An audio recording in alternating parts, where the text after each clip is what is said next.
Pedagang di sejumlah pasar tradisional khususnya Pasar Senen, Jakarta Pusat mengatakan sejumlah bahan pokok mengalami kenaikan harga yang signifikan. Jika biasanya harga cabai rawit hijau seharga Rp30.000 per kilogram, namun saat ini dibanderol dengan harga Rp80.000 per kilogram. Minyak goreng dan gula pasir turut mengalami kenaikan harga, mulai dari Rp3.000 sampai Rp5.000. Rawit hijau yang biasanya harga paling mahal Rp35.000 sekarang jadi Rp80.000. Minyak dari harga 12,5 sekarang jadi 14. Terus sama gula. Gula tadinya kan 12,5 juga, sekarang jadi 14. Untuk beberapa bahan pokok lain seperti telur ayam, garam periodium dan juga sayuran, harga terpantau normal. Kenaikan harga sejumlah bahan pokok diperkirakan akan berlangsung hingga Maret 2021.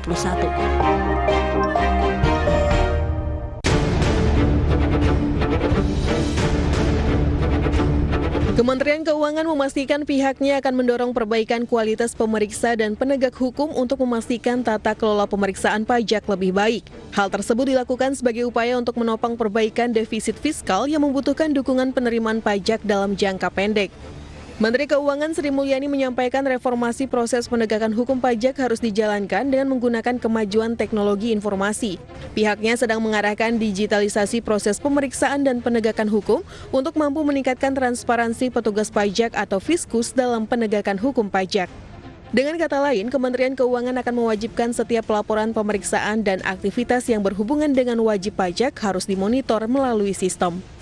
Untuk pemeriksa dan penegakan hukum, ini adalah area yang saya sedang minta kepada Dirjen Pajak melakukan reform yang betul-betul mendasar dari sisi tata kelolanya, pengawasan dan pemeriksaan, dan bahkan dari sisi kertas kerjanya. Karena selama ini kalau pemeriksa pajak, kita minta agar disiplin dimasukkan di dalam sistem. Jadi jangan sampai wajib pajak dan Fiskus punya pertemuan sendiri yang kita tidak tahu sebetulnya apa sih yang dibicarakan, berapa sebetulnya. Reformasi penegakan hukum diharapkan akan meningkatkan pengawasan terhadap cara kerja dan kode etik Fiskus saat berhubungan dengan wajib pajak. Proses bisnis pemeriksaan secara elektronik tidak hanya diawasi secara sistem, tapi juga memperkuat pengawasan internal otoritas pajak.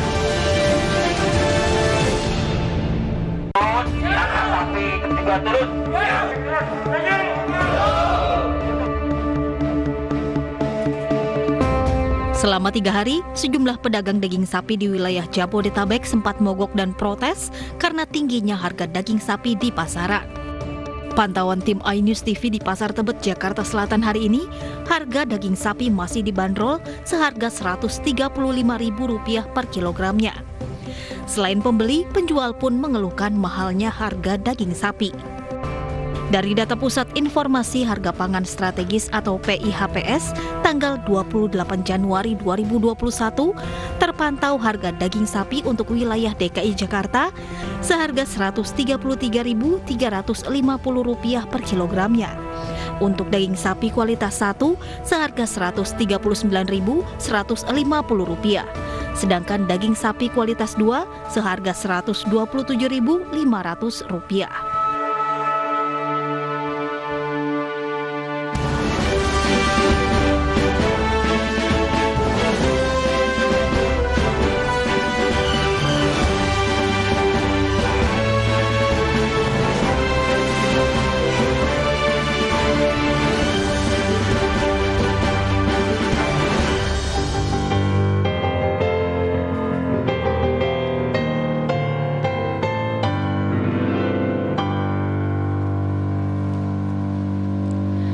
Ya, selamat malam. Selamat datang di program The Indonesia Economic Club. Selama 1 jam ke depan bersama saya Aprevita. Kita akan membahas polemik daging yang harganya melejit sampai bikin pedagang dan konsumen tentunya menjerit. Nah, oke. Saya tidak sendiri. Bersama Prof. Reynald. Selamat malam, Vita. Selamat malam, Prof. Dengan polemik daging, ini kan bukan hanya sekali ini saja. Ya. Berulang terjadi. Ya. Apa yang bisa membedah dari sisi keilmuan, Prof? Kenapa ini selalu terjadi berulang? Kalau kita lihat yang namanya daging sebagai komoditi, ini kalau harga itu adalah cerminan dari supply demand, permintaan dan penawaran.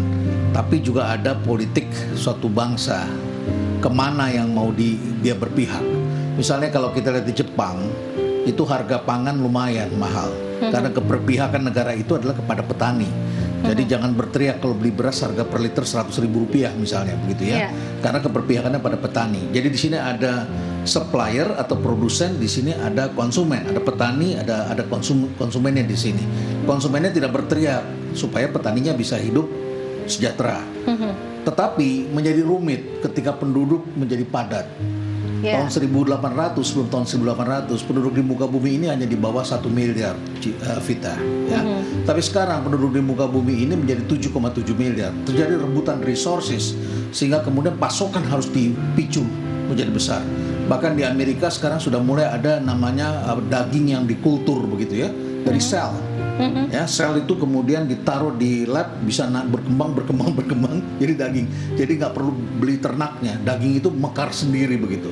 Oke. Ya, yang terjadi nah, di Indonesia. Yang terjadi adalah ketika kita supply-nya tidak cukup, kita harus impor. Jadi keberpihakannya sekarang kepada siapa? Saat tadi adalah kepada peternak dan kepada konsumen atau peternak, itu satu. Yang kedua, sekarang ada kepentingan importir. Importir tentu kalau bisa ya kirim-kirim signal lah supaya impor terus, supaya dapat harganya menarik bagi mereka, kan begitu. Bisa disimpulkan kalau berarti ada beberapa pihak yang memiliki kepentingan di sini. Ya, ini akan semakin rumit interplay antara 3 aktor tadi. Antara pihak tadi adalah konsumen, kemudian di sini adalah peternak di dalam negeri, kemudian di luar negeri ada kepentingan peternak dan negara supplier, ditambah importir kita. Jadi semakin kompleks hubungannya. Ditambah lagi persoalan-persoalan lain-lain tentunya. Oke. Sepertinya nanti kita akan membahas lebih detail karena ada pelaku, kemudian ada pengamat, kemudian tentunya ada Kementan yang juga bisa bercerita, regulator. Seperti apa sih sebenarnya yang sudah dilakukan pemerintah? Apakah keberpihakan itu ada? Sebelumnya saya akan sampaikan beberapa grafis terlebih dahulu. Sebelum kita nantinya akan memperkenalkan narasumber di studio maupun via daring. Baik, kalau kita lihat hari ini pedagang daging sudah kembali berjualan, tapi ternyata harga sapi di pasaran masih tinggi, yakni berkisar Rp120.000 hingga Rp130.000. Jika biasanya harga sapi di pasaran dijual dengan harga Rp110.000 per kilogram, minggu kemarin harga sampai melejit hingga Rp120.000 per kilogram. Bahkan di DKI Jakarta, harga daging sapi naik paling tinggi, yakni Rp126.000 sampai Rp130.000 per kilogram. Sedangkan di daerah di luar Jabodetabek, pedagang daging tetap berjualan meski merugi karena sepi pembeli.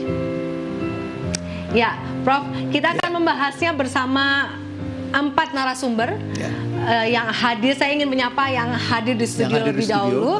Baik, ada 2 narasumber yang sudah hadir, Pak Asnawi, Ketua Asosiasi Pedagang Daging Indonesia. Selamat malam, Pak. Apa kabar? Salam sehat.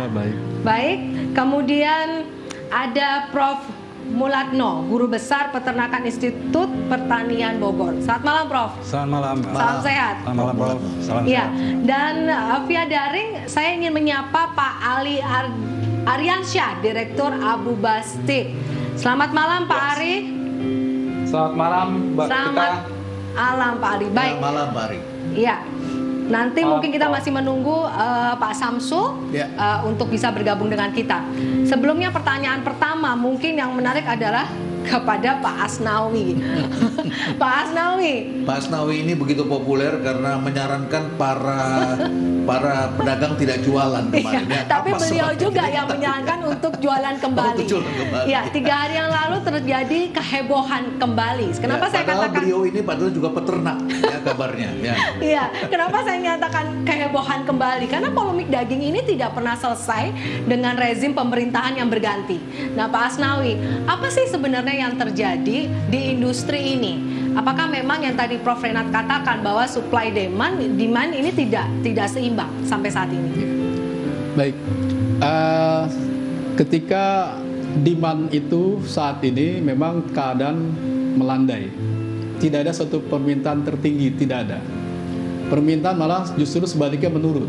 Ini karena COVID-19. Karena faktor COVID-19 yang terjadi saat ini. Bahkan terkoreksi bahwasannya tingkat konsumsi secara nasional itu mengalami penurunan kurang lebih 13,1% saat ini dari angka sebelumnya. Nah, penyebab daripada terjadinya mogok teman-teman berdagang sebenarnya itu karena faktor mereka membeli bisa tapi menjual tidak bisa. Alasannya terjadi kenaikan dari harga semula timbang hidup kalau sapi di feedlot itu seharga kurang lebih sebelum ada kenaikan hanya Rp43.000 per kilogram.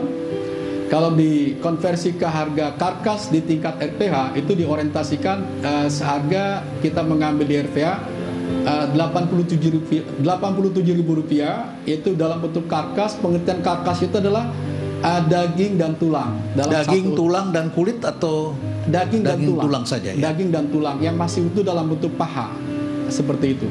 Nah, ketika terjadi kenaikan ini menjadi 94 hingga 96.000, kenaikan itu mencapai dari angka semula itu kurang lebih antara 8,1% hingga sampai 9% kenaikan tersebut.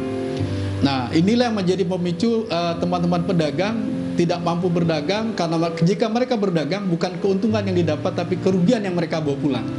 Dan itu mereka alami bukan 1 bulan 2 bulan terakhir ini, mereka sudah alami 3 bulan terakhir ini. Anti klimaks kenaikan daripada harga timbang hidup sapi di feedlot sampai harga karkas sampai ke tangan pedagang retail yang ada di pasar tradisional itu kurang lebih anti klimaksnya ada pula pada bulan Januari ini.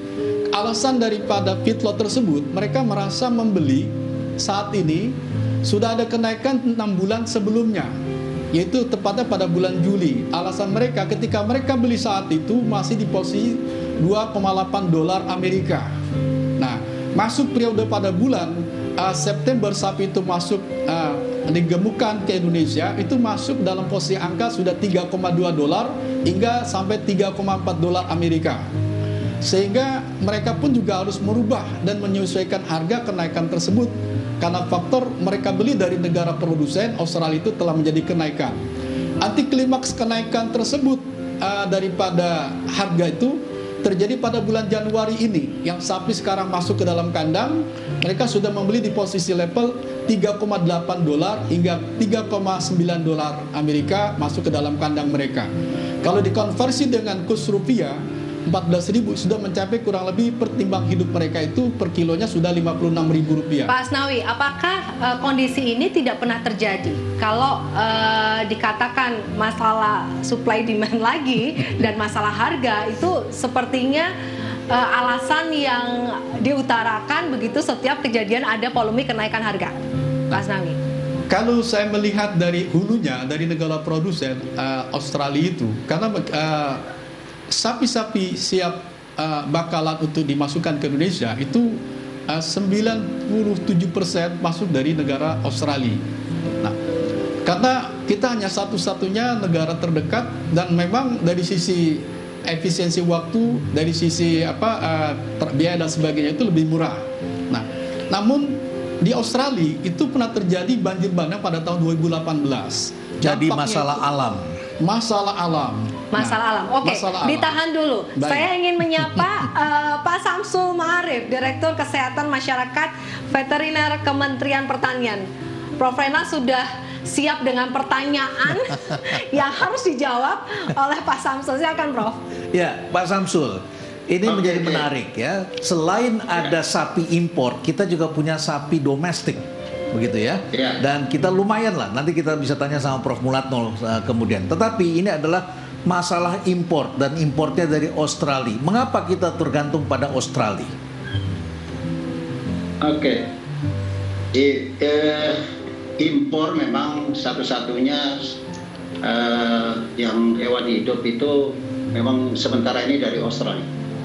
Kita biasanya mengimpor di sana ya sekitar 500 sampai 550.000 ekor per tahun. Gitu, Pak. Selain Australia, mana lagi kita punya sumber di dunia ini yang bisa menjadi sumber pasokan? Karena kalau tergantung pada satu negara tentu selalu terjadi hal seperti ini. Selain dari Australia, dari mana? India? Untuk sekarang kita sudah buka untuk Meksiko ya. Ini dalam proses, mudah-mudahan bulan Februari sudah bisa masuk sapinya. Prof, kayaknya ada pertanyaan saya yang harus dijawab sama Pak Samsul nih. Apakah import adalah solusi terakhir yang harus dilakukan? Ditahan dulu jawabannya, kita break terlebih dahulu. Dan pemirsa, pastikan Anda kembali di Indonesia Economic Club sesaat lagi.